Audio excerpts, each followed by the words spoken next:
of this national conference. This session will be chaired by Professor Dr. Shalin Kumar, Department of Microbiology. Dr. Ram Manohar Lohia, Awadh University, Ayodhya. We welcome you, sir.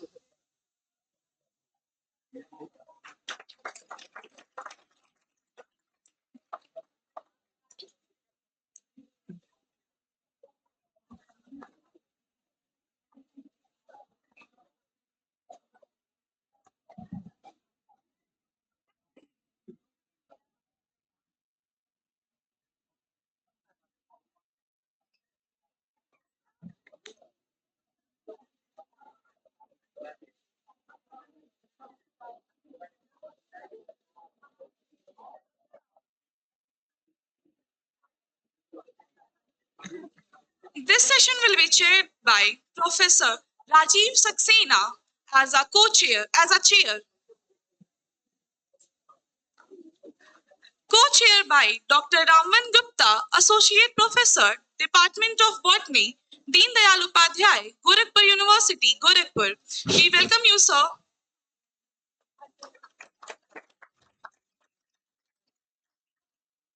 Thank you.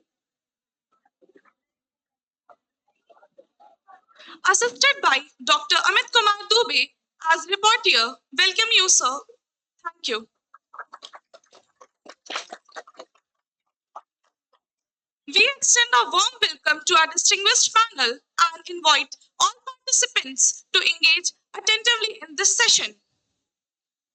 Sir, now you can proceed this technical session.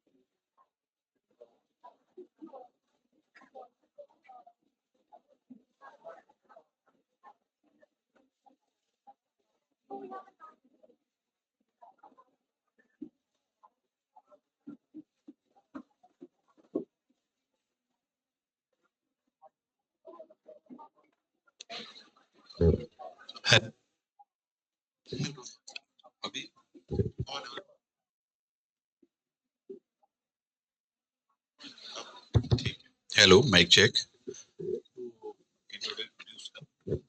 Okay, thank you very much, everyone. This technical session number 6 will be starting now. There will be 3 lectures in this session. Lecture 1 will be delivered by Dr. Dinesh Kumar. Lecture 2 will be delivered by Dr. Mondeep Sen. And third one by Dr. Hari Chandropadhyay. So now I'd like to request Dr. Dinesh Kumar. Dr. Dinesh Kumar is an additional professor in Department of Advanced Spectroscopy and Imaging at the Center of Biomedical Research, Lucknow.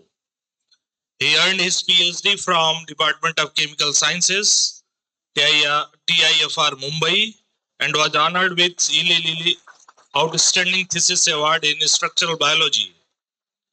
With over 15 years of experience in biomolecular NMR and metabolomics, Dr. Kumar leads the cutting-edge clinical and preclinical studies aimed at identifying disease-specific metabolic signatures and evaluating the therapeutic efficacy and safety of candidate drugs and formulation. He has guided 10 PhD scholars over 40 MSc dissertation. So now I'd like to Dr. Dinesh Kumar, please deliver your lecture. Thank you. Thank you, sir. Thank you, sir, for kind words of the introduction.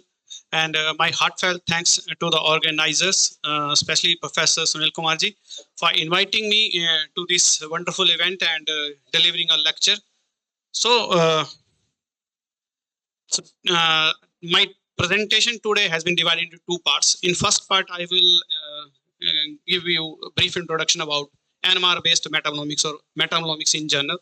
and how we use this metabolomics for clinical and preclinical research.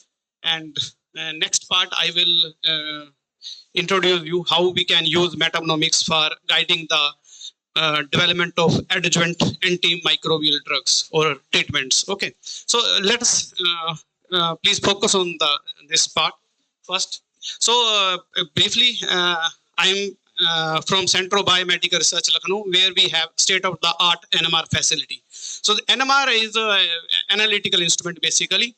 For example, you have the pathology or clinical biochemistry test where you can monitor the glucose levels. Okay, in NMR spectrometer, it is a high-end analytical instrument where we can measure in one experiment, in 15 minutes, we can measure the quantitative levels of 40 to 50 metabolites. Okay, so we will come to what are metabolites. Okay, so metabolites are small, means less than 1 kilodalton in size or in molecular weight. The small molecules present in a biological system. Okay, so first let me give you brief introduction. So metabolites means when in a biological system can be a single bacterial cell itself can be a biological system. Okay, my full body itself is a biological system. My liver itself is a biological system. So a set of metabolites present in a biological system represents this metabolic phenotype. Okay, metabolic phenotype. We can also say this metabolome. Okay, so this term is clear. Okay, we have the biological system. Each biological system has set of metabolites, and when we quantify or qualitatively and quantitatively, basically, these metabolic set, this is known as metabolomics. Okay, and when we compare these metabolic profiles is present in a biological system, one maybe a biological system is normal and other biological system is abnormal. When we compare the metabolic profiles between these normal and abnormal biological systems, that study is known as metabolomics. Okay, in general, you can also quantify and characterize the single metabolic phenotype, that is itself metabolomics. When you quantify and compare between the biological system, this is also metabolomics. Okay, so metabolomics simply quantitative and comparative analysis of metabolites present in a biological system. Okay, this is clear to everyone. Quantitative and comparative analysis of metabolites present in a biological system. Okay, now simply throw these metabolites and put proteins. Quantitative and comparative analysis of proteins expressed by a biological system is known as proteomics. Okay, now throw the proteins and put RNAs, any miRNAs, non-coding RNAs, or RNA others, other type of RNAs. Quantitative and comparative analysis of RNAs present in a biological system or expressed in a biological system is known as transcriptomics. Okay, so when we have the information about their metabolites, where the information about the proteins expressed or RNAs expressed, and also the genes expressed at a particular time point, this whole information, when we understand a biological system in terms of these various aspects, this is known as system biology. Okay, a bacteria, a single cell can have its own system biology. Okay, a human system can have its own system biology, or like a liver, we have different organs. Each organ has its own system biology. Okay, so when we try to understand a biological system in terms of its metabolomics, transcriptomics, genomics levels, is known as system biology. So I think this term is clear to everyone. Okay, now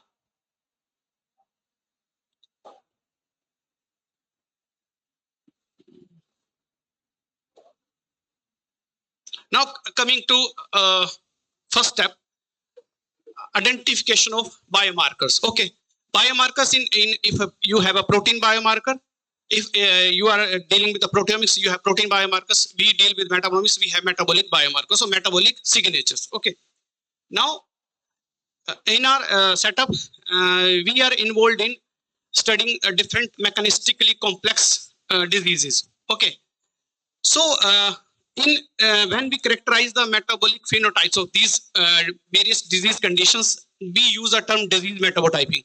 Means identifying disease-specific metabolic signatures and to explore their utility in clinical diagnosis and surveillance is known as disease metabotyping.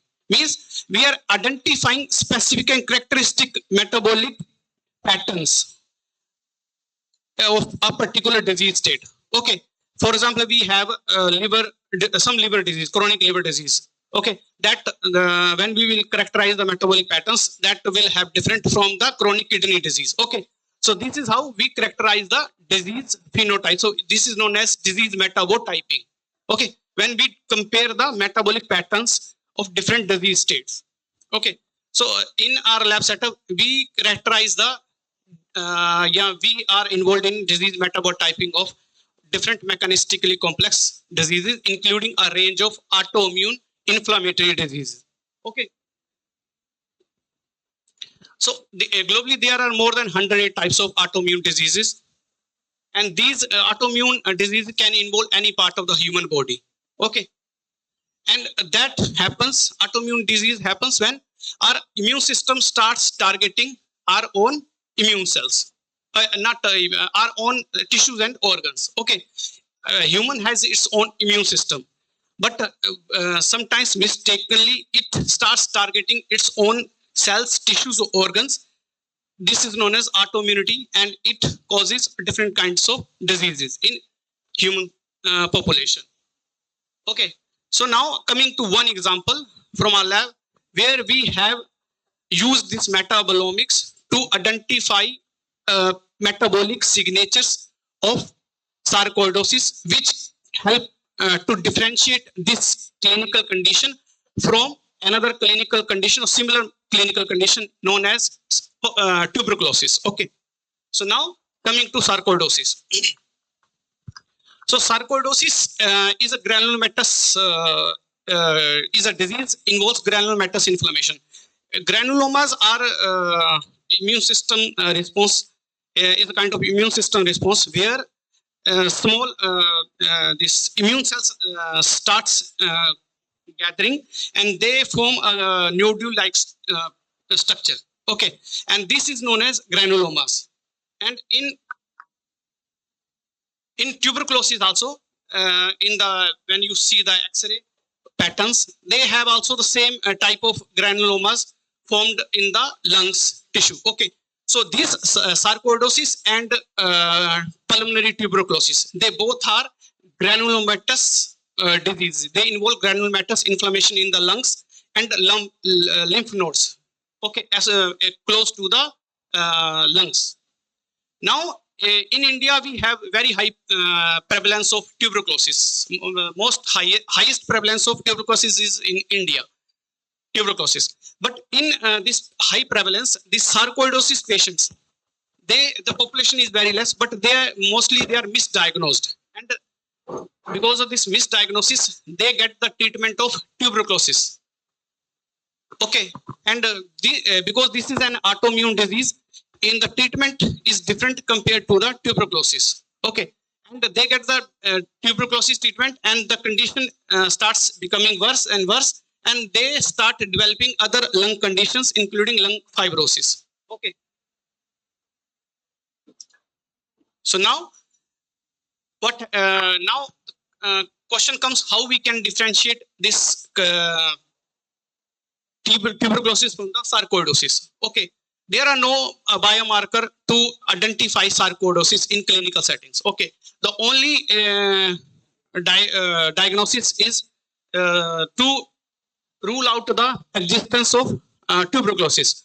For that, one has to take the multiple biopsy samples from the lungs. Granulomas are taken out and they are sent for histopathological analysis and for microbiological analysis. Means they have to demonstrate if the tuberculosis pathogen is there. if the pathogen is there and if this granulomas are of foamy phenotype, means whenever there is active tuberculosis, these granulomas, they have the cheese-like structure within their these granulomas. That happens because this another metabolic metabolism which is regulated by this tuberculosis pathogen. Okay, so that happens and it produces lipid droplets, and these lipid droplets serve as a food for this tuberculosis infection, and this is what is confirmed through histopathological analysis of that granulomatous tissue. Okay, so but performing this diagnosis of exclusion means the patient does not have tuberculosis, active tuberculosis. Okay, doesn't have. One has to go through this biopsy, means lung biopsy. This is very painful procedure, and no patient willingly wants to undergo this if that is suffering from this symptoms of sarcoidosis or tuberculosis. Okay, no one wants to go this lung biopsy. Okay, so now, so this is the complicated procedure of suggest diagnosis of sarcoidosis, a clinical condition which is similar to tuberculosis. Okay, so now, in order to avoid this painful procedure, that was our interest, whether we can use this serum metabolomics, means we can take the blood sample of these patients and we can compare the metabolic profiles of these sarcoidosis patients with active tuberculosis patients, and based on that, can we tell whether the patient is having active tuberculosis infection or patient is having sarcoidosis. Okay, so for that we took 40 patients of sarcoidosis and 28 patients of active tuberculosis, and we compared their metabolic profiles with respect to normal controls. Okay, so now from here, these green dots, they are normal controls. These blue dots are the sarcoidosis, and these red ones are the tuberculosis. Okay, so from this is a multivariate analysis. Okay, when we compare a single variable like glucose with one population between one group to another group, this is known as univariate analysis. But when we have to compare multiple parameters between the study groups, we use multivariate modeling or multivariate analysis. This is a data science new machine learning methods or data analysis methods, data analytics, and these analysis help us to see the patterns, basically, whether our different study groups are following different metabolic states or they have different metabolic phenotype.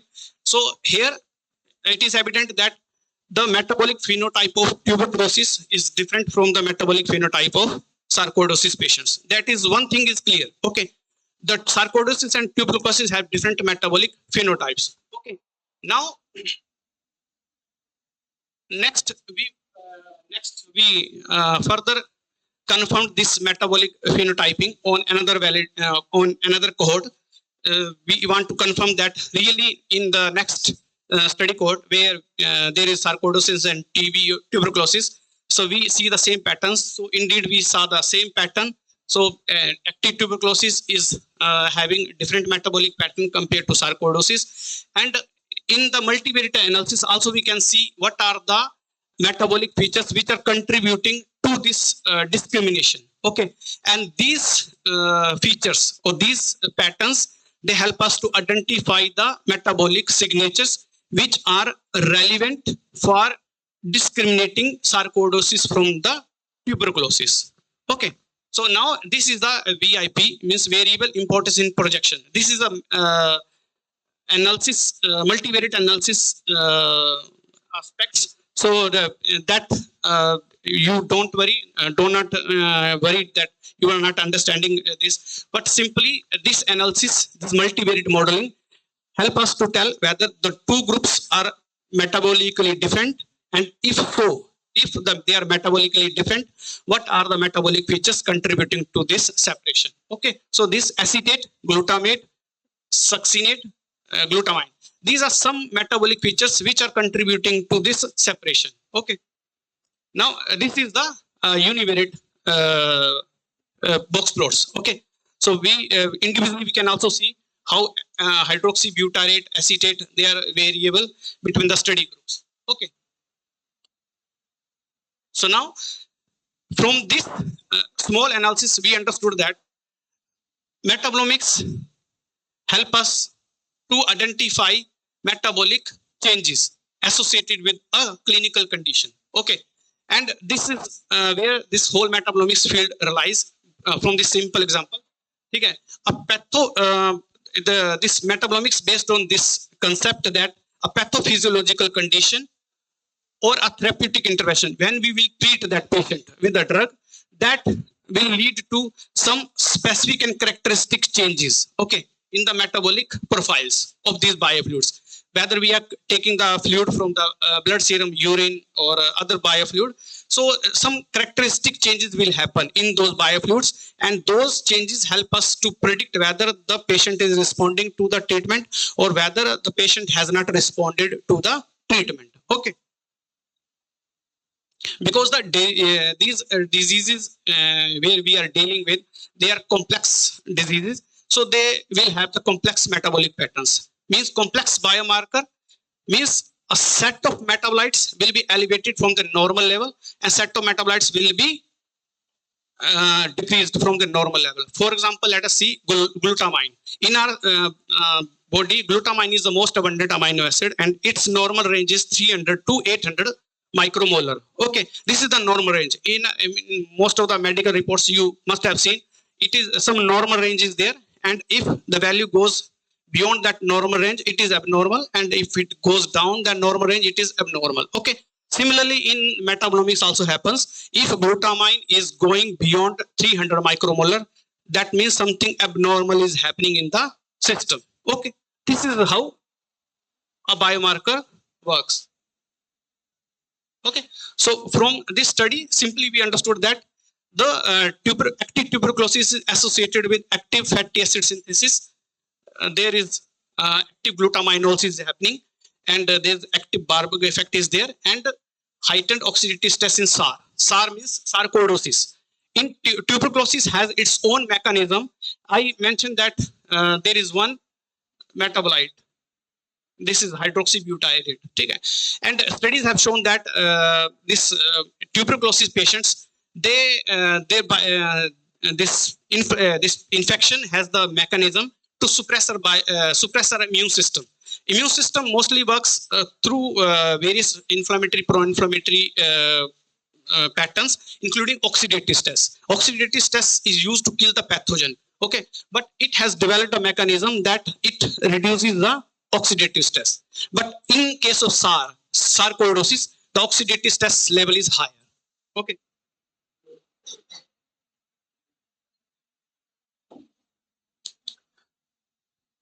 So now, next, this is I already discussed. So we use these metabolic patterns to build machine learning models and predictive models basically. And when we use this model to predict the status of the 18 sarcoidosis samples, it is successfully able to predict that these 18 samples does not belong to active tuberculosis. They are out of these 18, 10 are pure sarcoidosis phenotype. Okay, so at least it is not giving wrong prediction. It is giving a good prediction that out of 18 sarcoidosis patients which were confirmed in the clinical settings, they out of 18, 10 are sarcoidosis phenotype. Okay, so now for metabolomics we have other LC-HR-MAS technique is also there. Depending upon the question, you can also use LC-HR-MAS question. One thing you have to consider that when your metabolite of interest is present in a concentration less than 1 micromolar, you have to use LC-HR-MAS, and if the metabolite is present in concentration higher than 10 micromolar in a biological solution, you can use NMR. Okay, so these are some technical aspects you have to consider while performing the metabolomics studies. So now further we can use this metabolomics also in the drug development process. Okay, for example, in our lab we are working on developing antibiotic adjuvant strategies against MRSA. Okay, this is methicillin resistance Staphylococcus aureus. Okay, So we will let's understand this. So in our biology, in our lab setup, we basically develop model, preclinical model of this. First, we giving this cyclophosphamide 1, 2 minutes, 3 minutes. So we develop this model basically, and we give the treatment to these models and compare their metabolic profiles. Okay, and then based on these metabolic profiles, we try to understand whether the adjuvant strategy we had developed, whether these treatment groups are responding to the treatment or not, whether our adjuvant strategy is working or not. So this is how we try to use this metabolomics in the context of developing adjuvant antibiotic strategies. Okay, simply I will discuss this slide only. Okay, for example, suppose there is a glutamate is elevated in the mouse models. Okay, now you give your adjuvant strategy, and if that marker is going towards the normal control, that means your adjuvant strategy is working. Okay, you can also perform the dose dependent the study in the dose dependent, means this is your disease model. Okay, this is having the septicemia, means this is the mouse model infected with the infection. Now you give the low dose, moderate dose, and high dose, and now the this glutamate level is going towards a normal control. That means your mouse model has showing the efficacy, means antimicrobial efficacy. Okay, but now there is another aspect associated with that adjuvant strategy, means toxicity, whether that also is doing some kind of toxicity. For example, simultaneously I am also doing the observation of creatinine, serum creatinine. If suppose I'm using this this low dose and high dose and moderate dose, but with this dosing the serum creatinine level is going up, that means though my drug is working, okay, that is having antimicrobial efficacy, but that is also causing the kidney toxicity. Okay, so these two aspects, means one is toxicometabolomics and other is pharmacometabolomics. Okay, so one has to perform both the studies on the preclinical models when you have to develop some kind of therapeutic strategies. Okay, so both things goes parallelly. On the same model, you can perform safety aspects as well as efficacy aspects. So okay. I think okay, but one aspect why we are doing this, simply when the patients chronic kidney disease patients, they enter into the 4th and 5th stage, they are supported by the dialysis. Okay, there are two techniques, one is hemodialysis, other is peritoneal dialysis. Peritoneal dialysis compared to hemodialysis is comparatively more comfortable, and patient can perform that peritoneal dialysis at home. 2.5 or 3 lakh rupees का machine का setup होता है. So they can perform these dialysis at home. But the major complication with that dialysis is that these patients get frequent infections. Why? Because our kidney has an important role to regulate our immunity, basically immune system regulation में that plays an important role.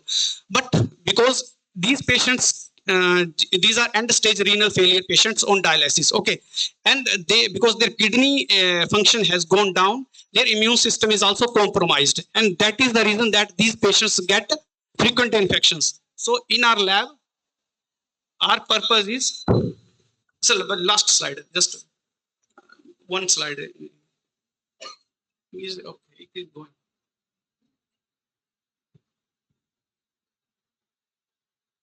Yeah, so in our setup, we want to add something into this dialysis fluid, something, some adjuvant, because we cannot unnecessarily we cannot give the antibiotics. Okay, so we want to add something into this bag, dialysis bag, during the time of installation, that the patient won't get infection. Okay, that was our aim, and we are working on that in order to develop a infection resistant PD fluid, basically. So that is the reason we are working on this kind of aspects, developing adjuvant strategies. And once these patients are having infection, can be reduced, because these patients are given vancomycin antibiotic, 5 ml injection is totally put it into this bag.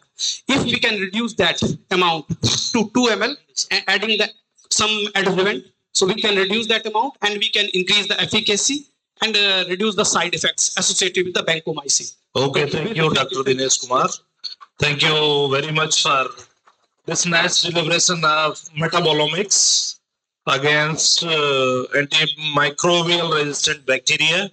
Now floor is open for discussion.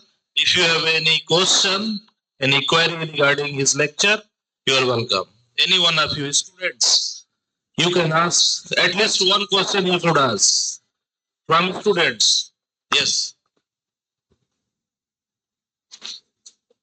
What is your name? First you tell your name and then you ask question.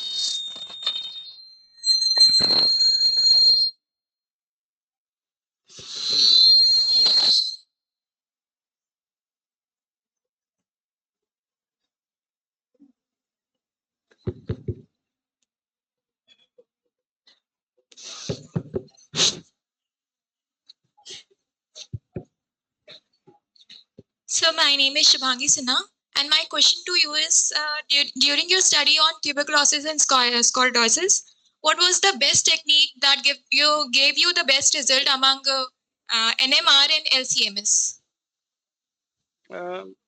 You're talking about which biomarker or technique? Technique. So we in our hello. So in our setup, we used only NMR based metabolomics. We have not performed the LC HRMS because in our setup we have only high field NMR spectroscopy. So we play with that only. So based on that, we have found that glutamate to glutamine ratio has the potential to serve as a biomarker for differentiating sarcoidosis from tuberculosis. Okay, thank you. Any other query from anyone? Okay, then thank you very much, Dr. Kumar. And Thank you, sir, for your insightful lecture. Your perspective on metabolomic guided strategies have provided us with valuable knowledge on innovative approach to combat antimicrobial resistance. Now we request our chair, Dr. Rajiv K. Saxena, and co-chair, Dr. Raman Gupta, to kindly felicitate Dr. Dinesh Kumar.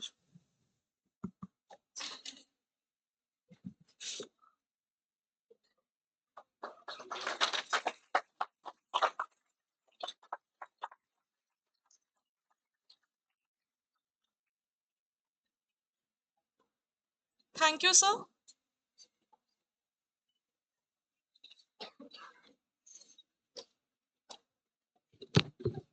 now our next speaker is Professor Mohandeep Sen. Professor Mohandeep Sen is professor in Dr. Ram Manohar Lohia Institute of Medical Science, Lucknow. His research interest is infection prevention, antimicrobial resistance, diagnostic parasitology. He has published more than 90 papers.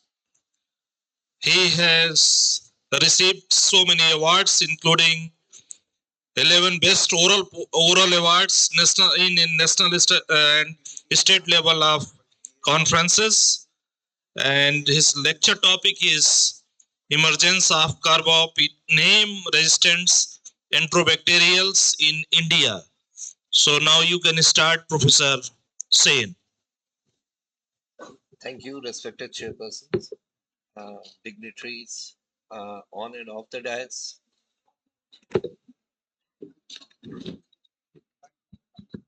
So dignitaries on and off the dais.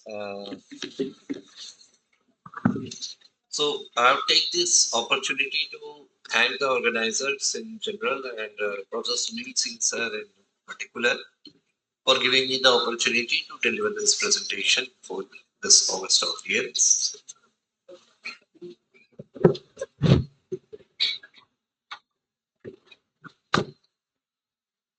Okay, so without any more ado, I'll turn to my topic, emergence of carbapinum resistant enterobacterials in India. So here our objectives would be to define carbapenem resistant enterobacterials and antimicrobial resistance, understanding how this bacteria develop carbapenem resistance, how to detect them, and what are the treatment options and challenges in their treatment, as well as diagnostic challenges also, and how we can prevent them by infection control strategies. So we have been talking about AMR, so I'll just, for your benefit, I would just like to add that antimicrobial resistance is when an microorganism, it develops the ability to survive or grow in presence of concentration of an antimicrobial agent that would normally inhibit or kill it. Antibiotic देने के बावजूद वो bacteria उस concentration में या तो inhibit हो जाएगा या मर जाएगा, लेकिन ऐसा हो नहीं रहा. So that is the development. So कुछ रेजिस्टेंस बैक्टीरिया इंट्रिंसिकली होते हैं. So we are not concerned about that because उसमें हम कुछ कर नहीं सकते हैं. What we can do about is the acquired resistance. Okay, so this is what we are concerned about. और इसके कई सारे मैकेनिज्म होते हैं जिसमें कि बैक्टीरिया डेवलप करते हैं. एक तो एंजाइमेटिक ड्रग एक्टिवेशन, बैक्टीरिया के अंदर एक ऐसा एंजाइम होता है जो कि उस एंटीबायोटिक के संपर्क में आते उसे इनएक्टिवेट कर देता है, तो वो ड्रग उस पे काम नहीं कर पाएगा. दूसरा, टारगेट मॉडिफिकेशन. बैक्टीरिया अपना एक ऐसा टारगेट पे ही एंटीबायोटिक आके उसको उस टारगेट पे जब तक संपर्क में नहीं आएगा वो उस बैक्टीरिया को नहीं मार पाएगा. लेकिन अगर बैक्टीरिया अपना टारगेट ही बदल ले तो ऐसा होगा. जैसे कि आई थिंक अभी सर ने बताया था कि दोनों अपने अगर कपड़े बदल ले तो टारगेट मॉडिफाई हो गया. Next is reduce permeability. Antibiotic basically के सेल के अंदर जा ही न पाए हमारे यहाँ, उसकी परमिएबिलिटी ही चेंज करा दे बैक्टीरिया. और एक्टिव इफ्लक्स, उसके अंदर अगर जा भी पाया तो उसको बाहर निकाल दे. ठीक है, मैं इसको एक ही बार में बता रहा हूँ. तो ये मेन मैकेनिज्म्स है जिससे कि बेसिकली एंटीमाइक्रोबियल रेजिस्टेंस होती है. तो हम लोग इस पे क्यों बात कर रहे हैं? Because there are over almost 5 million deaths associated with bacterial antimicrobial resistance, associated deaths, और लगभग 1.27 million directly attributed to this antimicrobial resistance.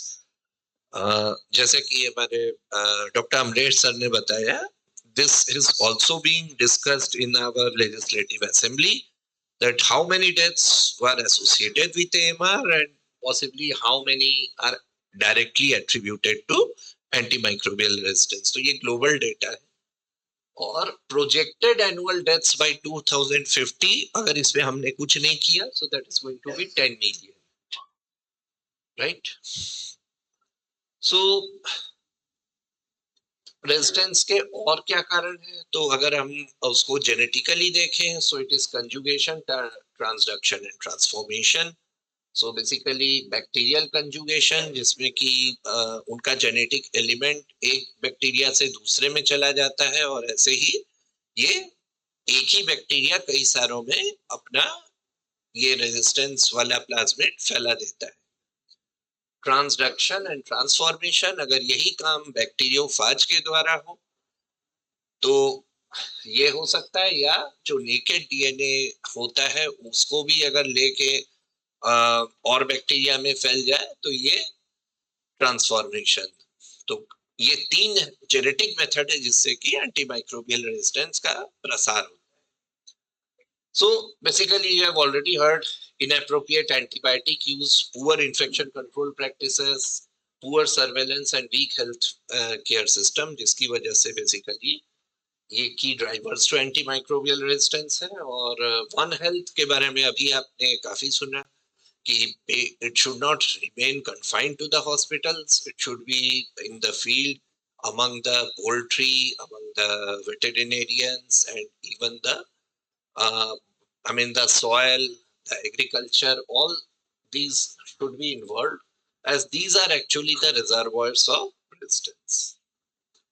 So global burden अभी सर ने भी अभी एस्केप ऑर्गेनिजम्स की बात की, डॉक्टर दिनेश सर ने, तो इसमें बेसिकली 2 ग्राम पॉजिटिव ऑर्गेनिजम्स है और बाकी 4 जो है आपके ग्राम नेगेटिव ऑर्गेनिजम्स है। तो आप देख रहे होंगे कार्बापिनम रेजिस्टेंट एंट्रोबैक्टीरियल्स में मेनली आपके एशेरिशिया कोलाई और क्लेप्सिला न्यूमोनी, ये 2 प्रमुख हैं जो कि आप इस स्केल में देख रहे हैं। एंटी माइक्रोबियल रेजिस्टेंस में ऑलमोस्ट एक फर्स्ट है, एक थर्ड है, और एस्केप ऑर्गेनिज्म में एक और है एंट्रोबैक्टर। तो ये 3 एंट्रोबैक्टीरियल्स ऑर्गेनिज्म है जो कि ऑलमोस्ट ग्लोबल लेवल में बहुत आगे है। इनकी हम क्यों बात कर रहे हैं सीआरई पे? Because they rank number 1 in WHO's critical priority pathogen list. और ये जो है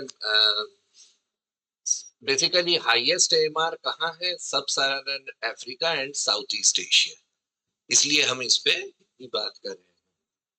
तो एंट्रोबैक्टीरियल्स बेसिकली है क्या? तो पहले एंट्रोबैक्टीरियेसी नाम से था, अब ऑर्डर एंट्रोबैक्टीरियल्स है।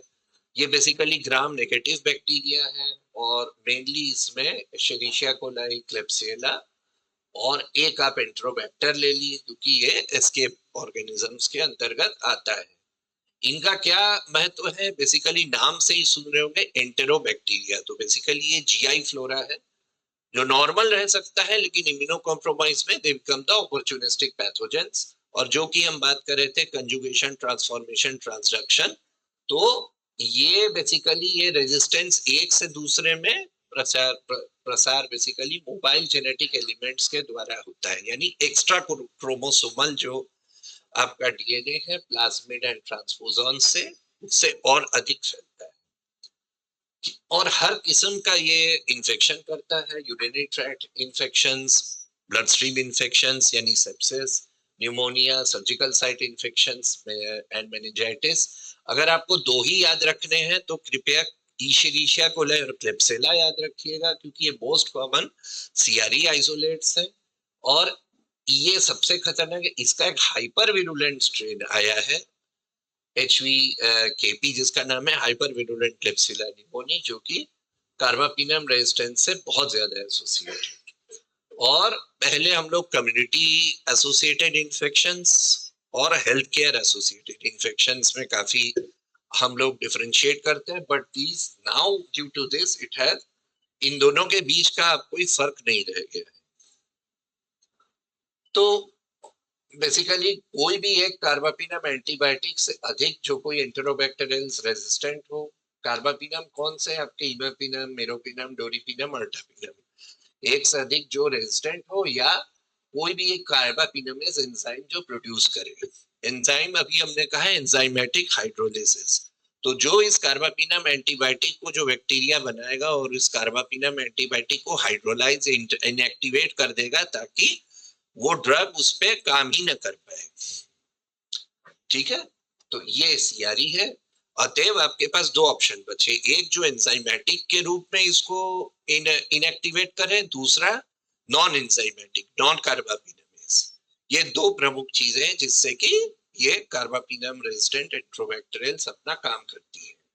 हम इसके बारे में क्यों बात कर रहे हैं? एक तो उसके बाद आपका ट्रीटमेंट ऑलमोस्ट खत्म हो जाता है, आपके पास जो इतनी एंटीबायोटिक्स की लिस्ट थी वो आपकी गिर गई, आप कोई beta lactam antibiotic, penicillin, cephalosporin कुछ नहीं यूज कर पा रहे हैं।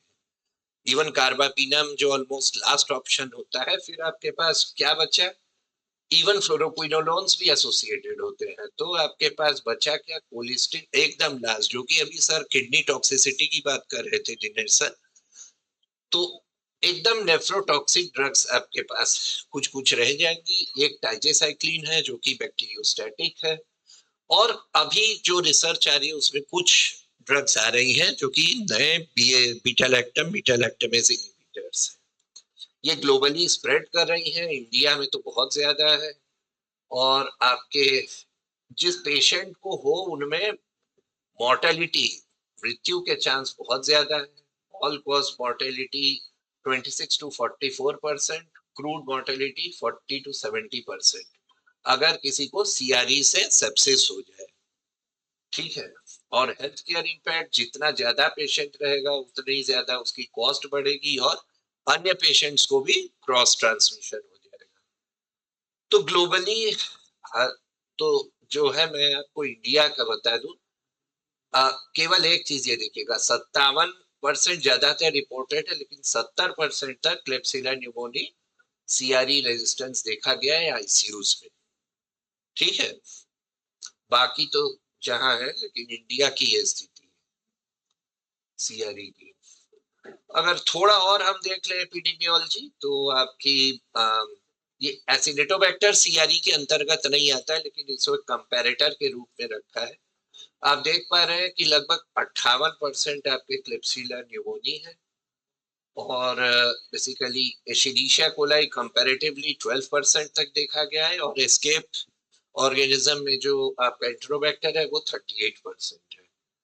इंडिया में ये इसका एक जो एंजाइम है न्यू दिल्ली मेटालोबिक्टालेक्टमेज, जो कि सबसे पहले 2008 में इसको डिस्क्रिप्शन हुआ था, इसकी वजह से कई सारे जो क्लेप्सियला न्यूमोनी है ये कार्बापिनम रेजिस्टेंट है। कितना? लगभग 58% जो आपने देखा, और 12% एशिडीशिया कोलाई। ये बहुत जल्दी डिसेमिनेट करते हैं वाटर सैंपल से, नॉर्थ इंडिया में बहुत हाई प्रिवलेंस है और ये कोएग्जिस्ट भी करते हैं, मतलब एक ही एंजाइम नहीं रहेगा, कई सारे एंजाइम रहेंगे। तो रिस्क फैक्टर में बेसिकली जिस पेशेंट को पहले भी एंटीबायोटिक चला है वो इम्यूनो कॉम्प्रोमाइज्ड है, यानी उसको मैलिग्नेंसी है, स्टेरॉइड्स ले रहा है, अभी जो बात हो रही थी इतने ज्यादा स्टेरॉइड ले रहे हैं, तो उससे आपका पेशेंट इम्यूनो कॉम्प्रोमाइज हो रहा है। ट्रांसप्लांट पेशेंट, डायबिटिक पेशेंट्स और एल्डरली, ये सारे पेशेंट रिलेटेड फैक्टर्स हैं जिससे कि सीआरई टाइप का इन्फेक्शन होने की संभावना अधिक हो जाती है। हेल्थ केयर में आपने देखा आईसीयू में पेशेंट है, बहुत लंबी उसकी हॉस्पिटलाइजेशन है, कई सारे उसको लाइंस लगी हुई है, कैथेटराइज्ड है और कभी पहले कोई सर्जरी हुई हो। ये आपका हेल्थ केयर एक्सपोजर है। और जोग्राफिकल, अगर कहीं कोई भी यूरोप से कोई मान लीजिए या किसी और कंट्री से, कुछ एंडेमिक कंट्रीज में जहां सीआरई इन्फेक्शन बहुत ज्यादा है, उनमें transfer from long term care, यानी जो लॉन्ग टर्म केयर फैसिलिटीज में है, किसी भी एक एंडेमिक एरिया में 3 महीने के अंदर हॉस्पिटलाइजेशन और किसी पेशेंट के एक्सपोजर में रहना जिसको कि सीआरई हुआ हो, मतलब सीआरई कॉलोनाइज्ड हो। तो इनमें बेसिकली ये 3 है, patient related, health care related and procedural and geographic, जिससे कि सीआरई बढ़ रहा है। ये उसके साथ साथ आप ये भी, इस पे ऑलरेडी बात हो गई, organ transplant 11% post liver transplant ये देखा गया है। आईसीयू वाले पेशेंट्स में भी बहुत ज्यादा है, जिनमें कि ventilator associated pneumonia, blood stream infection में 15 से 40% आईसीयू के सर्वेलेंस में देखा गया है। सर ने अभी हेमोडायलिसिस पेशेंट्स की बात की, उनमें भी लगभग आपका कोलोनाइजेशन रेट 5 से 12% है। हेमेटोलॉजिकल मैलिग्नेंसी जो आपको उसमें भी लगभग आपका 50 से 70% एक महीने के अंदर मोर्टेलिटी देखी गई है। पेशेंट की मोर्टेलिटी एक महीने के अंदर ड्यू टू सीआरई वीएसआई ये हो रही है। तो बेसिकली ये कैसे स्प्रेड करता है? कॉन्टैक्ट ट्रांसमिशन सबसे इम्पोर्टेंट है, हेल्थ केयर वर्कर के हैंड्स, इसीलिए हैंड हाइजीन पे इतना जोर दिया जाता है क्योंकि वो सबसे बड़ा कल्प्रिट है। दूसरा, जो कि मैंने अभी आपको बताया, एक्स्ट्रा क्रोमोसोमल डीएनए, प्लाज्मिड से डिसेमिनेशन, एनवायरनमेंट कंटेमिनेशन, अभी एनवायरनमेंट पे इतनी सारी बात हुई, आपके सिंक, ड्रेन पाइप, पेशेंट के कमोड्स, ये बहुत सारे इंपॉर्टेंट सोर्सेज हैं। और of course patient to patient spread, अगर आपने उन पेशेंट को अलग से नहीं रखा तो फिर उनके शेयरिंग से और इवन रेक्टल कॉलोनाइजेशन से आपने देखा, गट से हैंड, पेशेंट के हाथ, उसके बाद एनवायरनमेंट। तो कार्बापिनम रेजिस्टेंट मैंने ऑलरेडी आपको बता दिया है, कार्बापिनम एंजाइम मीडिएटेड होता है, नॉन कार्बापिनम में बेसिकली भी जो मैंने आपको ऑलरेडी बता दिए थे वही है। तो मैं इसकी ज्यादा डिटेल में नहीं जा रहा हूँ। हाँ, क्लेप्सिला न्यूमोनिया का एक स्पेसिफिक कार्बापिनेमेज है जो कि इंडिया में बहुत ज्यादा है, और इसका ट्रीटमेंट कुछ नए हमारे जो मैंने कहा थे बीटा लैक्टमेज इनहिबिटर, तो अभी ये 2-3 साल पहले ही ये आई है एंटीबायोटिक सेफ्टासिडीम एविबैक्टम, लेकिन चूंकि मैंने कहा कि हमारे यहाँ नॉन जो न्यू दिल्ली बेटा बीटा लैक्टमेज भी है, वो एंजाइम जो कि बैक्टीरिया प्रोड्यूस करता है कार्बापिनम को इनएक्टिवेट करने के लिए, तो उसमें बेसिकली ये काम नहीं करती है सेफ्टासिडीम एविबैक्टम, इसलिए उसके अगेंस्ट ये एस्ट्रोनाम नाम की एंटीबायोटिक जोड़नी पड़ती है, और ये अभी तक इंडिया में आई नहीं है मीरोपिनम वेबोरबैक्टम, जो कि मेनली केपीसी के अगेंस्ट काम है। तो क्लेप्सिला न्यूमोनिया कार्बापिनेमेज, इसके बारे में एटलीस्ट, और इसका बेसिकली अलग अलग म्यूटेशंस होते हैं जो कि हमें मॉलिक्यूलर मेथड से जाना है। एनडीएम के बारे में केवल ये, तो जबकि मैंने बताया एनडीएम जो कि न्यू दिल्ली मेटालोबिटालैक्टमेज है, ये इसके कई सारे वेरिएंट हैं और 80 से ऊपर देशों में पाया गया है। खतरनाक ये है चीज है कि ये वाटर सैंपल, एनिमल्स, एनवायरनमेंट, ये इसके रिजर्वॉयर है। और ऑक्सा 48 भी हमारे इंडिया में अब काफी देखा जा रहा है, पहले टर्की में देखा गया था, इंडिया में भी काफी। इसमें बेसिकली इसका क्या दिक्कत है कि इसमें बहुत ब्रॉड रेजिस्टेंस है और इसके डायग्नोसिस में भी चैलेंज है। तो ये मैंने ऑलरेडी आपको बता दिया पोरिन लॉस, और उसके साथ भी अलग एंटी माइक्रोबियल रेजिस्टेंस की मैकेनिज्म्स है, जिससे कि, लेकिन बेसिकली ये एक सिंगल मैकेनिज्म नहीं है, हाई लेवल कार्बापिनम रेजिस्टेंस करता है। जीन ट्रांसफर हम पे ऑलरेडी बात कर चुके हैं, bacteria to bacteria conjugation, transformation, naked DNA from environment से वो फैल जाएगा, लेकिन सीआरई के लिए लेस इंपॉर्टेंट है। ट्रांसडक्शन बैक्टीरियोफाज के द्वारा डीएनए ट्रांसफर जो है, और लेकिन यही जो है सीआरई के लिए कम इंपॉर्टेंट है, मतलब मेनली आपका कंजुगेशन इंपॉर्टेंट है। आइडेंटिफिकेशन आप कैसे करेंगे इसको, तो बेसिकली सबसे पहले कोई भी रिलेटेड जो इन्फेक्शन होगा उससे रिलेटेड आपको सैंपल कलेक्शन करना है। जैसे सर ने कहा सर्वेलेंस करना है, ये बहुत इंपॉर्टेंट है, तभी आपको डेटा मिलेगा। तो आप उस हिसाब से सर्वेलेंस करेंगे। कल्चर मीडिया, आजकल काफी क्रोमोजेनिक कल्चर मीडिया आ गए हैं, जो कि ऐसा रेजिस्टेंट बैक्टीरिया होगा उसका एक अलग कलर आ जाएगा। फिर आपको स्पीशीज आइडेंटिफाई करनी है। आप जो हमारे कन्वेंशनल आइडेंटिफिकेशन है उससे अलग आजकल ऑटोमेटेड आइडेंटिफिकेशन है, जो आपको मिनटों में उसकी आइडेंटिफाई कर देंगे। तो ये है, और उसके साथ आपको रूटीन वे में उसकी स्क्रीनिंग करनी है कार्बापिनम की, और अगर वो रेजिस्टेंट है तो आपकी फ्लैगिंग हो जाएगी। तो ये 4 है। पहले आपको सीआरई ऑर्गेनिज्म आइडेंटिफाई करना है, माल्डीटॉफ या नॉर्मल आपके कन्वेंशनल बायोकेमिकल से। आपको उस बैक्टीरिया की एंटीबायोटिक ससेप्टिबिलिटी करनी है, both conventional as well as automated. फिर आप जो ये किस टाइप का कार्बापिनेमेज है वो आप फिनोटिपिकली यानी मैनुअली आप उसको कर सकते हैं, अथवा मॉलिक्यूलर पीसीआर लगा के उसकी जीन डिटेक्ट कर सकते हैं, और फाइनली आप उसका सर्वेलेंस एंड आउटब्रेक सपोर्ट दे सकते हैं। बाय सर्वेलेंस के लिए आप सैंपल लेंगे, उसका कल्चर करेंगे, उससे आइडेंटिफाई करेंगे, या मॉलिक्यूलर से आउटब्रेक के समय आपको पता करना है वाकई में आउटब्रेक है कि अलग कि कुछ और ही है, मतलब एक पॉइंट सोर्स से गया है कि अलग अलग आइसोलेट्स है। इसके लिए आपको कुछ मॉलिक्यूलर टेक्निक्स करनी पड़ेगी। अलग अलग लेवल के एंटीबायोटिक ससेप्टिबिलिटी मेथड्स भी अलग तरह के हैं। आप डिफ्यूजन या ब्रॉथ या ई टेस्ट जो कि कन्वेंशनल मेथड्स हैं, और एक ऑटोमेटेड सिस्टम्स भी है जो कि आपको बहुत जल्दी ही आपको ये डेटा दे देंगे। ठीक है, तो ये बेसिकली उसके अलग अलग मेथड्स हैं जिसकी अलग अलग सेंसिटिविटी है।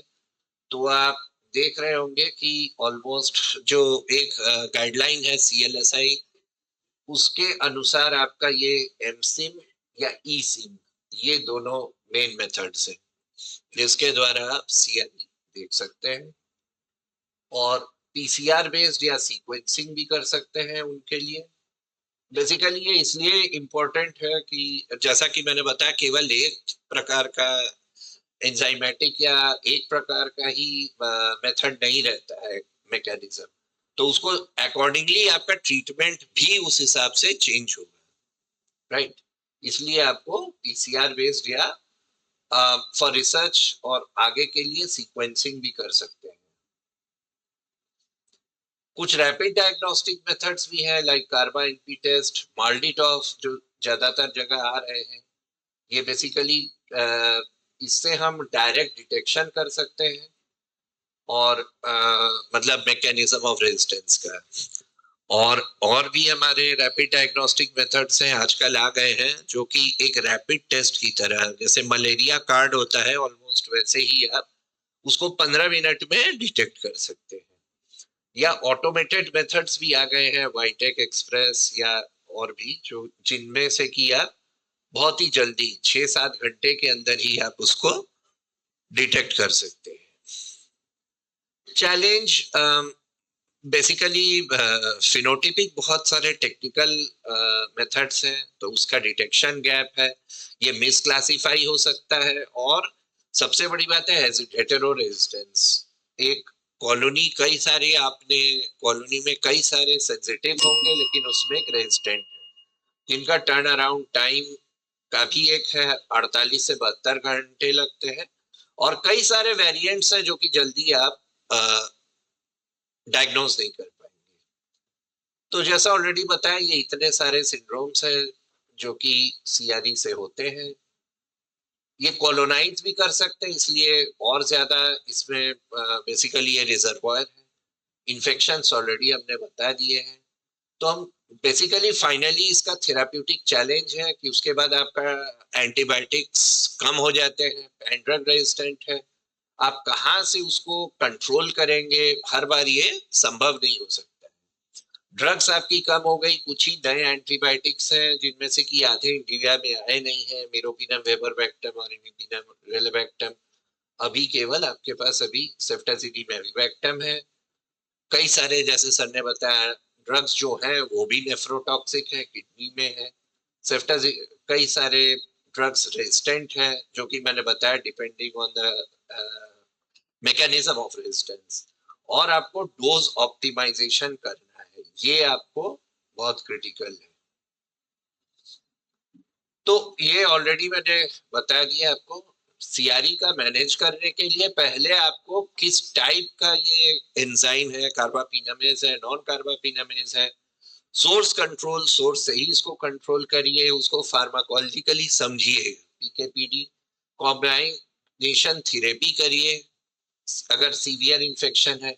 एंटीमाइक्रोबियल स्टुवर्डशिप आप ऑलरेडी इसको सुन ही रहे हैं, और इन्फेक्शियस डिजीज से कंसल्ट करके करिए। ठीक है, इनके बारे में ऑलरेडी हम बात कर चुके हैं, न्यूअर ऑलरेडी बात कर चुके हैं। और इसको मोनोथेरेपी अगर एक ही ड्रग यूज करेंगे तो ये भी रेजिस्टेंट हो जाएंगे, इसलिए हमेशा उनको कॉम्बिनेशन थेरेपी में ट्रीटमेंट करना चाहिए, वरना ये भी जो बची है वो भी रेजिस्टेंट हो जाएंगी। रोल ऑफ एंटीमाइक्रोबियल स्टुवर्डशिप के जो है गोल्स, वही आपको करने हैं, डायग्नोस्टिक के साथ समझ के। फॉर्मुलेरी मतलब जो नए ड्रग्स हैं उनको बहुत ही रेस्ट्रिक्टेड वे में यूज करना है। एक बार उनका सेंसिटिविटी आ जाए तो आपको उसका स्पेक्ट्रम नैरो कर देना है, ड्यूरेशन ऑप्टिमाइज कर लेना है और ऑडिट कर लेना है। तो फाइनली आपका इसका सारांश ये हुआ कि आपको बेसिकली किस पे फोकस इन्हीं पे करना है, कार्बापिनम रेजिस्टेंट एंट्रोबैक्टीरियल्स, स्पेशली जो इंडिया में NDM है। लैब डिटेक्शन टेक्निक्स जाननी है, phenotypic as well as automated. Treatment जो है एक्चुअली ये सिर्फ रिसर्च के लिए नहीं है, मोड ऑफ जो रेजिस्टेंस है उससे आपका ट्रीटमेंट अफेक्टेड होगा। इन्फेक्शन प्रिवेंशन बहुत है, इसी से हम इसको कंट्रोल कर सकते हैं पहले ही। और एंटीमाइक्रोबियल स्टुअर्डशिप विद डायग्नोस्टिक्स, तभी हम अपने जो आखिरी एंटीबायोटिक है उनको बचा पाएंगे। और इमर्जिंग थेरेपीज जैसे अभी बात हुई फाज थेरेपी, फीकल माइक्रोबायल जो ट्रांसप्लांट है, newer drugs like beta lactam, lactamase inhibitor, vaccines, इन्हीं से बेसिकली वन हेल्थ कोलैबोरेशन से ही इसको कंट्रोल कर पाना संभव है। Thank you so much. Okay. Thank you, Professor Said. He has simplified his lecture, and the current updates of AMR and CRE in India we had seen in his presentation. So now if you have any query, any question related with this, only one question from student side. If you have any query. Yes.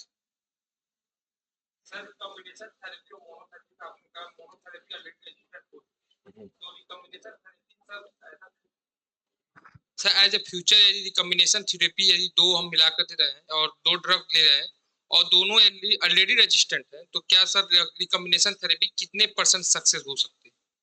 So, good question. Thank you.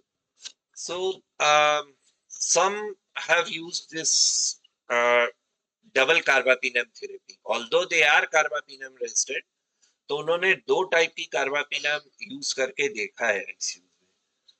Plus 2 ऐसे drug अभी use कर रहे हैं जिनका अलग अलग mechanism of resistance होगा। जैसे कि मैंने बताया सेप्टाजिडिम एविबैक्टम है, यदि उसमें न्यू मेटालोबिटल एक्टामेज अगर हम डिटेक्ट कर रहे हैं तो उसको कॉम्बिनेशन में एस्ट्रियोनाम ऐड करना है। तो ऐसे आपने जैसे पूछा अगर दोनों ही रेजिस्टेंट है तो वो ट्राई किया गया है डबल कार्बापेनम थेरेपी, लेकिन बट इट्स नॉट अभी तक स्टैंडर्डाइज नहीं है, स्टैंडर्ड ट्रीटमेंट में नहीं, although it has been tried. और ज्यादातर फॉस्फोमाइसिन और ये कई सारे ट्राई किए गए हैं depending about the type of infection. You can discuss later on during the lunch time. So if you have any other query from student, anyone? No. Then thank you, Professor Said. Thank you so much. Thank you, sir, for your comprehensive and thought-provoking lecture on carbapenem-resistant enterobacterial. Now we request our chair, Professor Dr. Rajiv K. Saxena, and co-chair Dr. Raman Gupta, to kindly felicitate Dr. Manodeep Sen with a memento.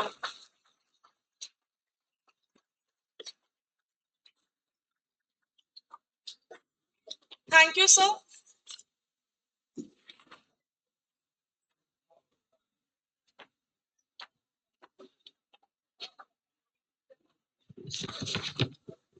So the third speaker is Dr. Harishchand Upadhyay.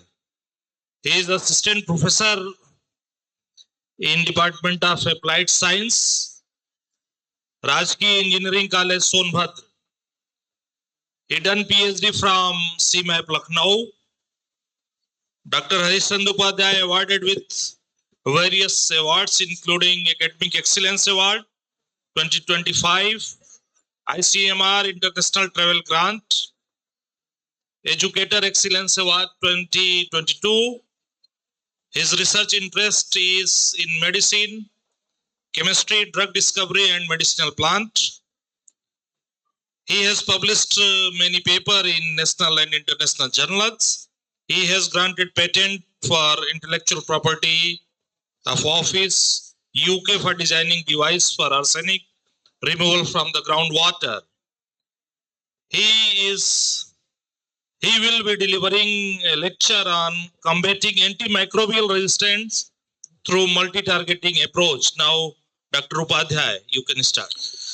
Thank you, respected chair, organizers, especially Dean Academics Sunil sir and all the entire team, Amit sir and the entire team who has invited me in short, and dignitaries, and the most important, my audience, my dear students.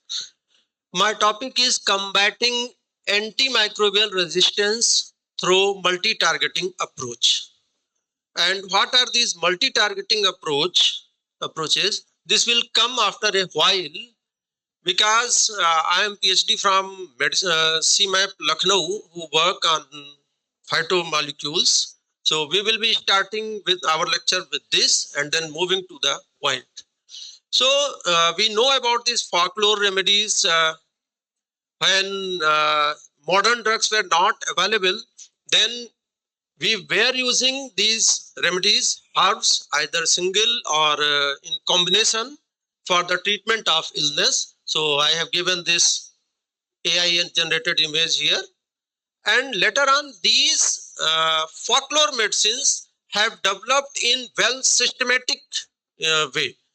And that has been named in different ways. For example, in India, Ayush, that is Ayurveda, Unani, Siddha, and homeopathy. These are the folklore medicines. Some of them, most of them are based on phytomolecules or herbs or herbal combinations, and some of them use other natural resources also. So we have moved from phyto herbal based drugs to modern drug. Modern drug means a single compound. एक compound जो हम दे रहे हैं, for example मैंने बता दिया, एक example सा लगा दिया, penicillin we have given for as antibiotic, या फिर paracetamol we have given. So how they have been discovered? Most of the drugs have been discovered from plants.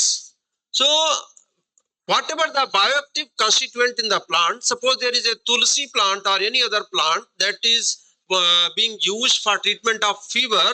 So we as a phytoscientist, we will be exploring for the particular active constituent. Plant has several metabolites in itself, and we search the active constituent who is really working, for example, as an antipyretic, means for the treatment of fever.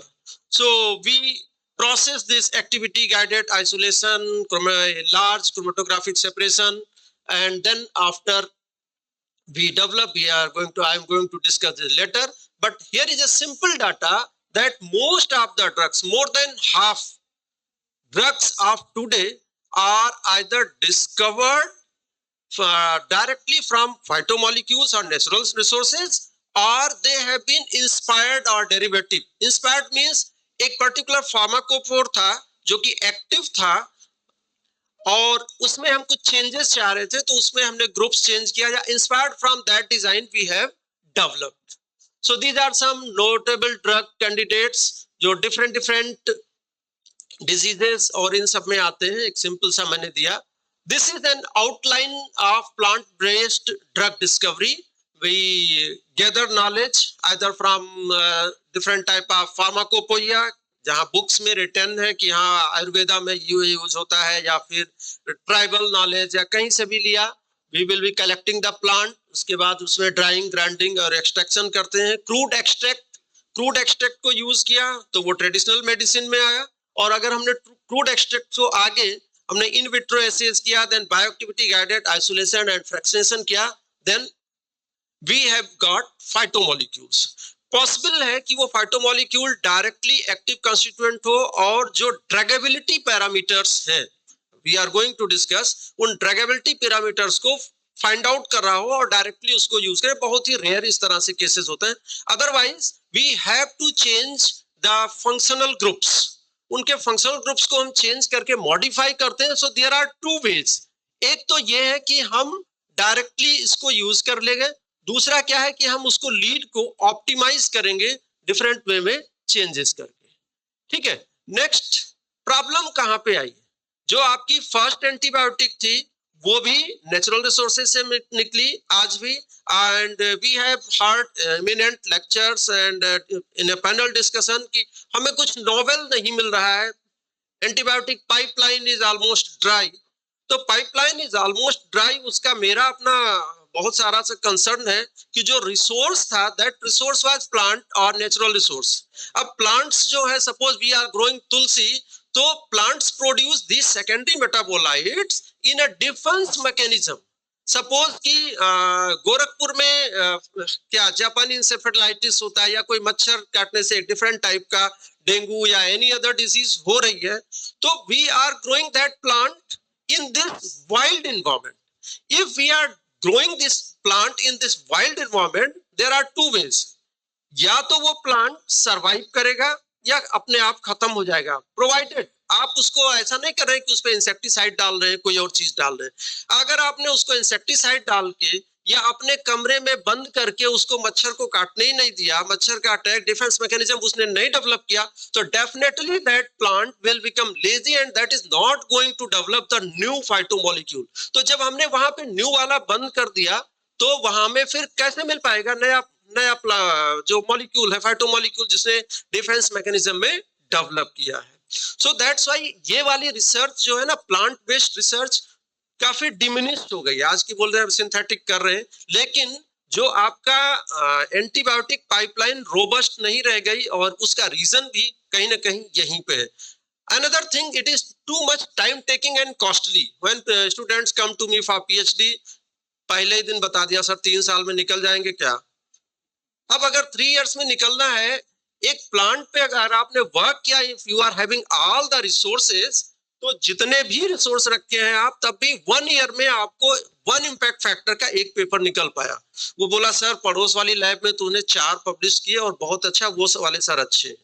तो somehow we are in that run, faster वाले run में है, हम लोग भी थोड़ा थोड़ा सा चेंज करते हैं। अदरवाइज ये रिसर्च आज भी उतना ही इफेक्टिव है, और मैं भी बोल रहा हूं कि अगर कोई सॉल्यूशन मिलेगा तो वो जड़ में यही है।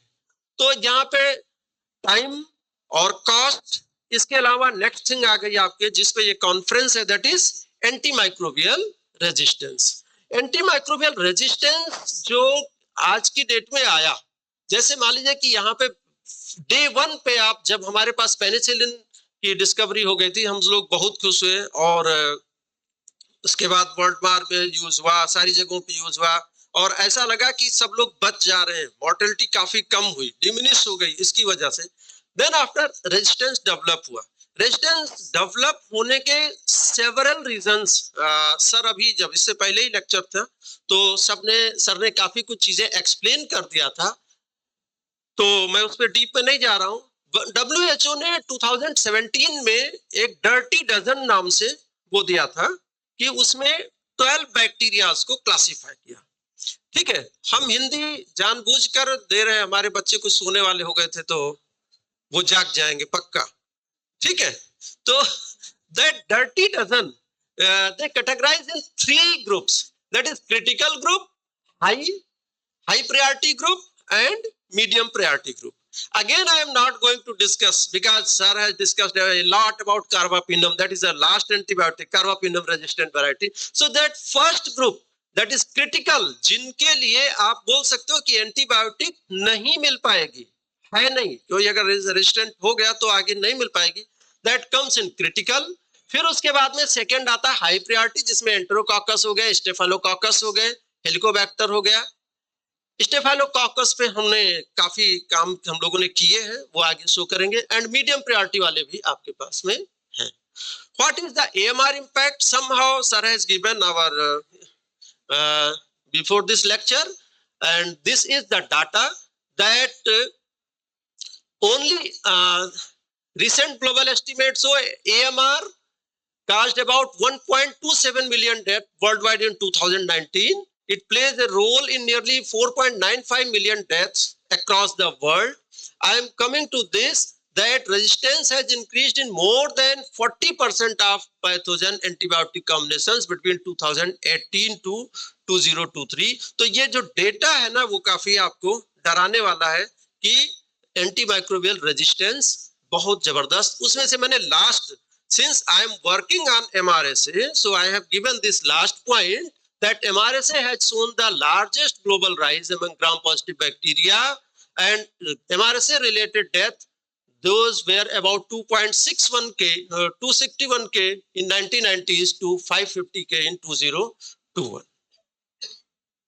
There are several mechanisms by which bacteria develop resistance, and these mechanisms are enzymatic, drug inactivation or degradation.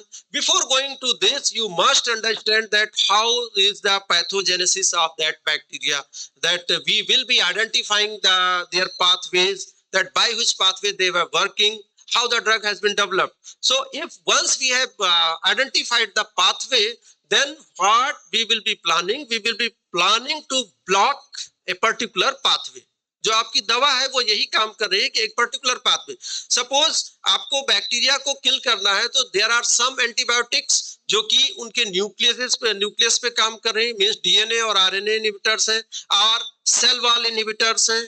ठीक है, बेसिकली हम इन दो पे जाते हैं. तो वो जो पर्टिकुलर टारगेट मेडिसिन हमने दिया है वो डीएनए इनहिबिट करने के लिए दिया, आरएनए इनहिबिट करने के लिए दिया या फिर सेल वॉल को इनहिबिट करने के लिए दिया है. ये हमारा प्री प्लान्ड था पहले से.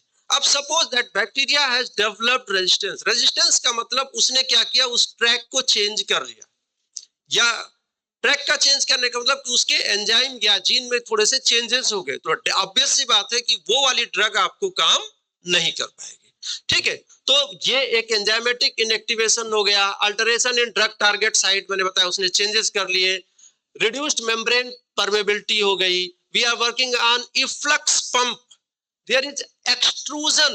वो क्या करता है कि बैक्टीरिया जो है ऐसी मैकेनिज्म डेवलप किया, आइदर एक्टिव और पैसिव, कि जो एंटीबायोटिक है उसको बैक्टीरिया के कोर पे जाने ही नहीं दिया. That is efflux pump mechanism है. Biofilm formation. बायोफिल्म मींस उसने क्या किया कि पूरा का पूरा कवर कर दिया एक तरह से कि एंटीबायोटिक जो है इन्वेड नहीं कर रही है. So these are several mechanisms. How we can tackle, हम लोग इसको कैसे हैंडल करें.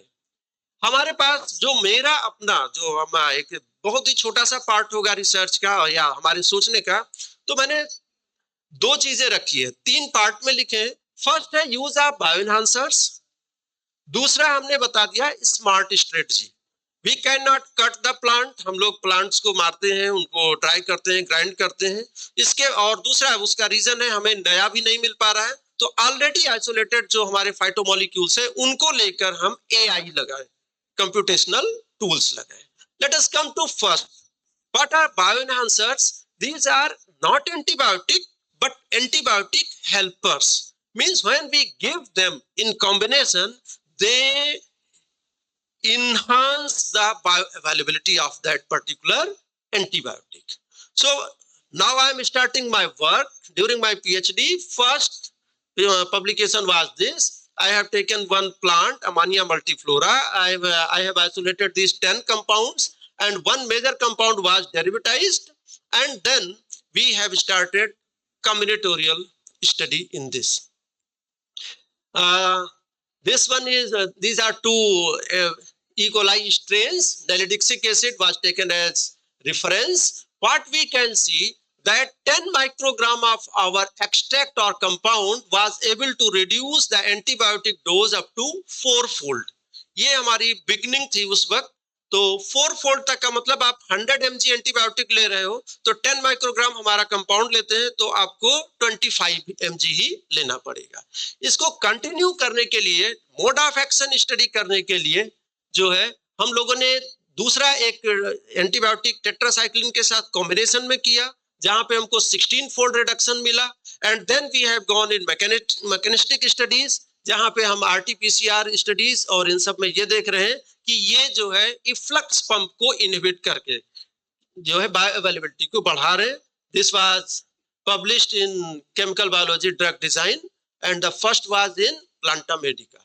Second we started phytol. एक बहुत ही सिंपल सा मॉलिक्यूल है, हमारी लैब में यूजलेस पड़ा हुआ था क्योंकि उसकी कोई बायोएक्टिविटी नहीं है. उस फाइटोल मॉलिक्यूल को भी हम लोग क्या किया, डेरिवेटिव्स बनाए और डेरिवेटिव्स बना के फिर हमने उनकी भी हम डिफरेंट ई कोलाई स्ट्रेन्स जो है उन पे स्टडी किए. यहाँ पर हमको जो है वो 16-fold तक का सक्सेस मिला. किसके लिए? जो डोज को, एंटीबायोटिक डोज को रिड्यूस कर लेते हैं. देन नाउ अब हम लोग क्या कर रहे हैं, क्योंकि हमने कह दिया कि एंटीबायोटिक मतलब हमें नए फाइटोमोलिक्यूल्स नोवेल नहीं मिल रहे हैं. हमने 1 year तक वर्क किया, उसके बाद में उसमें वही ऑलरेडी नोन कंपाउंड्स मिल रहे हैं, बट दे आर बायोकम्पैटिबल. हम अगर कोई मान लीजिए कि हमारे पास खीरा है या कोई तुलसी है, उसका कोई कंपाउंड है, उसको हमें लेने में कोई दिक्कत नहीं, because they are suppose to be non toxic. So हमने क्या किया कि हाइब्रिड मॉलिक्यूल बनाना स्टार्ट किया. हाइब्रिड मॉलिक्यूल्स में एग्जिस्टिंग एंटीबायोटिक्स हुई existing bioactive phyto molecules pharmacophores है, उसमें हमने उनको क्लब करना शुरू किया नेक्स्ट को विद और विदाउट लिंकर। जब हम इस तरह के उसके बाद में इस पर लगाना स्टार्ट किया कंप्यूटर एडेड ड्रग डिजाइन।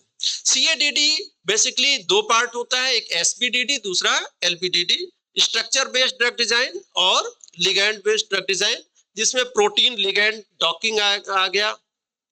इसके अलावा होमोलॉजी मॉडलिंग हो गया, मॉलिक्यूलर डायनामिक सिमुलेशन हो गया, फ्री एनर्जी कैलकुलेशंस हो गए और QSAR मॉडलिंग आपका SBDD में आ जाता है।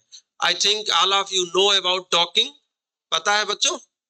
ठीक है, एक पर्टिकुलर प्रोटीन या टारगेट जिसको इनहिबिट करने के लिए ड्रग दी गई थी, तो उसको वेट लैब के बजाय हम उस प्रोटीन का स्ट्रक्चर अवेलेबल है, उसका एक्टिव साइट अवेलेबल है और हमने अपना जो मॉलिक्यूल डिजाइन किया है उसको उस पे बाइंड कराते हैं, हाउ इट इज इंटरैक्टिंग। क्योंकि अगर वो सिमुलेशन सिस्टम में, कंप्यूटेशनल सिस्टम में बाइंड कर रही तो उसके चांसेस ज्यादा है। So this is towards more AI, towards more sustainable way rather than synthesizing directly।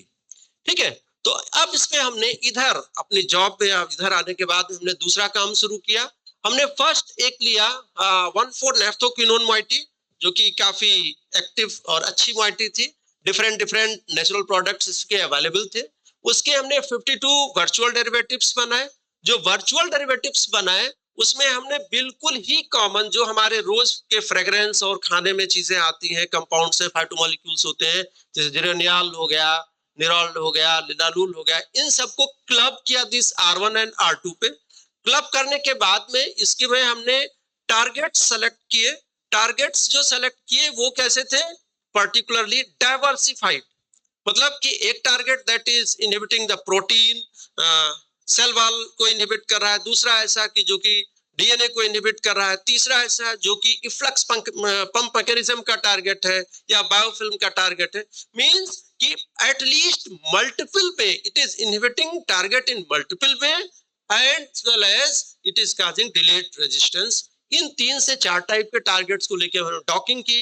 Docking scores आपके सामने, मेरे ख्याल से टाइम उतना अलाउ नहीं करेगा। These are some of docking images. और डॉकिंग करने के बाद में हमने इनका जो PK/PD एनालिसिस है पूरा का पूरा कंप्यूटेशनल टूल से किया। देन आफ्टर फार्माकोकाइनेटिक्स जो भी ड्रग्स पास हो गई, यानी कि बाइंडिंग भी अच्छी थी और ये PK/PD भी हम लोगों ने कर लिया। मॉलिक्यूलर डायनामिक सिमुलेशन से अगेन ट्रेजेक्टरी एनालिसिस करके हमने उसकी स्टेबिलिटी भी चेक कर ली।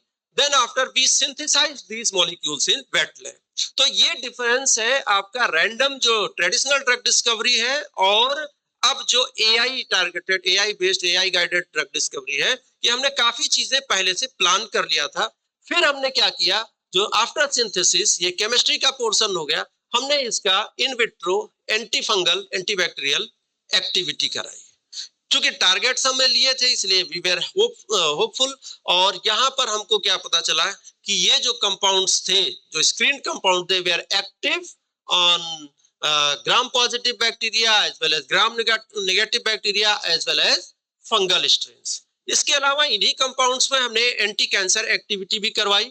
First MCF7 breast cancer cell line पे, और उसके बाद में inspired from the imaging results हमने इनको कुछ और भी सेल लाइंस लिया, उस पे भी active. So final conclusion we have given on this particular study that in case of cancer patients, those are immunosuppressed, कि कैंसर पेशेंट है, उनका इम्यूनिटी वीक है और उन पे बैक्टीरियल या फंगल इन्फेक्शन होते हैं और मेडिसिन्स, एग्जिस्टिंग मेडिसिन्स नहीं काम करती हैं। So these molecules can be developed for immunosuppressed patients. This is the one study, one part. Another is that coumarin. Again, we are working a lot on development of hybrid molecules, and while we are choosing hybrid molecules, we try to take a particular one natural moiety and another is nitrogen containing, because nitrogen is compatible to body as well as it is having high electronegativity, so it can interact with target in several ways. So coumarin and phenolics आपको पता है antioxidant होते हैं, हम लोग इसको लेते रहते हैं। यहाँ पर बायोकम्पैटिबल है। कई सारी ड्रग्स हमने पहले रिसर्च किया कि ये अवेलेबल है, ट्रायाजोल कैटेगरी की भी कई सारे जैसे मोइटी एसेंशियल मोइटी है। आफ्टर दैट हमने क्या किया, एक पूरा का पूरा लिटरेचर सर्च करके एक कलेक्शन ऑफ डाटा तैयार किया, जो कि बाद में सीधा कैश भी कर लिया, यानी उस रिव्यू को पहले पब्लिश कर लिया। फिर उसी डाटा को हम आपको इसलिए बता रहे हैं क्योंकि आप अगर प्लान करके कर रहे हैं स्टडी तो बहुत अच्छा हो सकता है। जो डाटा हमने कलेक्ट किया था, फर्स्ट उसका रिव्यू पब्लिश किया, देन उन्हीं मॉलिक्यूल्स को लेके we have started our actual study, यानी कि उसमें हमने फिर से वही काम किया, डॉकिंग हुआ, एडमेट हुआ, मॉलिक्यूलर डायनामिक सिमुलेशंस हुआ, और इन सारे प्रोसेसेस को करके बिकॉज दे वर स्क्रीन्ड, केवल स्क्रीनिंग रिजल्ट थे, वो पड़े हुए थे, उसको हमने नेक्स्ट स्टेप पे हम लेके गए एंड फाइनल कंक्लूजन हमने आपको दे दिया कि हमारे कुछ मॉलिक्यूल्स जो हैं they can act as broad spectrum multi targeting antibacterial agents with delayed resistance. ठीक है, सो इसी मॉलिक्यूल्स में से हमने कुछ एक डाटा को ये सेलेक्ट किया दैट SPDD अप्लाई किया, AI में कंप्यूटेशनल टूल में SPDD structure based drug designing. अब आप क्या कर सकते हैं, you can predict that particular molecule will be active against staphylococcus aureus और नॉट। ठीक है, तो हमने क्या किया कि उन्हीं 51 मॉलिक्यूल्स जो एक ही पैटर्न पे स्क्रीन थे उनको लेकर एक कंप्यूटेशनल मॉडल डेवलप किया जिसको QSAR मेथड कहते हैं। QSAR में हमने फार्माकोफोर्स को आइडेंटिफाई किया, which one is going to support, enhance the bioactivity and which one is going to reduce, and this was also published again. So my conclusion is that molecular hybridization, this is an effective tool rather than going in combination for combinatorial therapy. Club the two molecules and if they are able to target multiple targets, that is the better, that may give a new antibiotic to combat AMR. Second is that definitely we cannot avoid the use of computation aided drug design CAD tools. So before synthesizing, before evaluation, आप क्या काम करिए कि CADD tools को effectively use करिए। ठीक है, इसमें से this is my team जो अभी working students हैं और ex students, लेकिन अभी यहाँ पर हमने एक चीज मिसिंग किया है, वो चूंकि मैं दूसरे कॉन्फ्रेंस से आया था, ICMR को नहीं लगाया है। ये एंटायर रिसर्च जो है वो ICMR उस टाइम से हम लोग कोलैबोरेशन में काम करते हैं when we were PhD scholars, और ICMR गोरखपुर नहीं आया था, उड़ीसा के बाद में यहाँ पे एस्टेब्लिश हुआ था। तो ये जितनी भी बायोलॉजिकल हम लोग कोलैबोरेटर बेस्ड काम करते हैं, बायोलॉजी करिए, हमने केमिस्ट्री और कंप्यूटेशनल टूल्स करते हैं। And I sincerely acknowledge DRDO for providing me enough funds in one shot. I sincerely acknowledge CST as well as UP government and Government Engineering College Sonbhadra. They have made a rich laboratory for me. वैसे chemist को बहुत ज्यादा कुछ नहीं चाहिए होता है, एक ओवन हो गया, माइक्रो स्टेरर हो गया, और हम लोग कहीं भी कंपाउंड बना लेते हैं। अगर हम इंजीनियरिंग में हैं तो वहाँ पे हमने एक सर्वर ले लिया और कुछ एक सॉफ्टवेयर ले लिया, that's enough. Because we will not be going for biological activity evaluations. Our brothers and sisters are there, they will be doing, and I will be giving the conclusion. Further, we are open for collaborations. कोई भी student करना चाहते हैं, so we humbly welcome. जहाँ पे हमारे पास एक computational chemistry lab है सेपरेट, और एक डेडिकेटेड लेबोरेटरी है केमिस्ट्री के लिए, नेसेसरी टूल्स है एक्सेप्ट NMR एंड सोफिस्टिकेटेड, जिसको हम लोग आउटसोर्सिंग बेस पे करवाते हैं। So it's over. Okay, thank you, Dr. Upadhyay, for such a nice deliberation. He has linked very nicely the Indian traditional knowledge with the AI. Now you can imagine how the AI is useful for all the fields, including the medicine as well. So thank you, Dr. Upadhyay, for your nice deliberation. Now open for discussion. If you have any query from student side, anyone? हाँ, बोल दीजिए आप। हाँ, तो sir अगर उसको humans में अगर अप्लाई करना हो तो उसके लिए सर हम पहले किस मॉडल को प्रेफर करेंगे, एनिमल मॉडल या जैसे सर? देखिए, हम अगर प्लांट यूज ले रहे हैं, हमको इतना ही देखना है, आइदर बाय इथनोमेडिसिनल नॉलेज और बाय सिंपल टेस्टिंग कि टॉक्सिक नहीं है। अगर प्लांट टॉक्सिक नहीं है, नोन फॉर टॉक्सिसिटी नहीं है, तो आप यूज करिए, आप डायरेक्ट ह्यूमन पे यूज करिए, कोई दिक्कत नहीं है। सर जो मतलब गाइडलाइंस है जो फार्को क्या कहते हैं सर उसका जो Those guidelines, my seniors are in Pharmacopoeia Commission. मेरे सारे लोग वहीं पे हैं. अभी सर भी ऑनलाइन थे, सुबह पैनल में देखा. जो भी इंडियन फार्माकोपोइया की बुक में मेंशन्ड है या लिटरेचर में मेंशन्ड है that it can be given, उसके लिए आपको अलग से ट्रायल, अलग से कोई गाइडलाइन अलग से फॉलो करने की जरूरत नहीं. If you are using new plant, new formulation, then you have to prove, otherwise no. Sir okay, suppose thank you. आप लंच के समय सर से बात करिएगा, ठीक है? So thank you everyone. Okay. Thank you. Thank you, sir, for your pioneering lecture. Your work on combating antimicrobial resistance through multi-drug targeting approach has highlighted a transformative approach to diagnostics with immense potential for public health. Now, we request our chair, Professor Rajiv Kumar Saxena, and co-chair, Dr. Ramvan Gupta, to kindly felicitate Dr. Harish Chandra Upadhyay with a memento.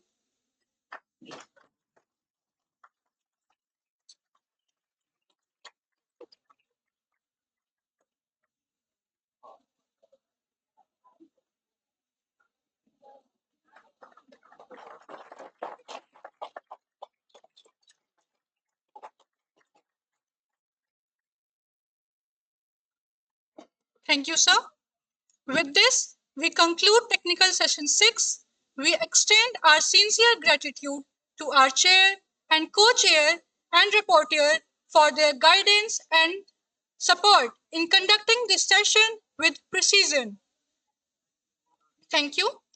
We request our Dean sir and as convener and Professor Sunil Singh to kindly felicitate our chair, Professor Dr. Rajiv K. Saxena, and co-chair Dr. Ramvan Gupta with a sampling.